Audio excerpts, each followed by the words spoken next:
திருப்பத்தூர் அருகே ஏலச்சீட்டு நடத்தி பல கோடி மோசடி செய்த ஆசாமி கைது.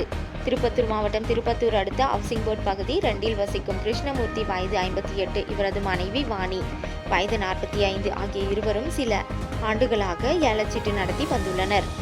சிறு சிறு தொகை சீட்டுகளை மக்கள் நம்பி வரும்படி கொடுத்து வந்துள்ளனர். பின்னர் சிறிது காலத்தில் பெரிய தொகை சீட்டு, அதாவது 5 லட்சம் 10 லட்சம் சீட்டு என்று ஆட்களை வைத்து அதனை மக்கள் கட்டியுள்ளனர்.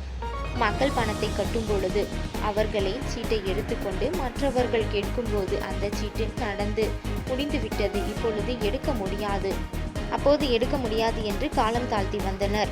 கடந்த கொரோனா காலகட்டத்தில் இதுபோன்று பலரிடம் ஏமாற்றியுள்ளதாக கூறப்படுகிறது. இந்நிலையில் அதிக ஹவுசிங் போர்ட் பகுதியை சார்ந்த வனிதா வயது 47 இவர் கிட்டத்தட்ட 10 பேரை சீட்டில் சேர்த்து விட்டுள்ளார். அவரும் கிட்டத்தட்ட 3 சீட்டுகள் கட்டியுள்ளார். வனிதா சீட்டு பணம் கேட்டால் காலம் தாழ்த்தி வந்த நிலையில் ஒரு கட்டத்தில் கிருஷ்ணமூர்த்தி குடும்பத்துடன் தலைமறைவாகியுள்ளார்.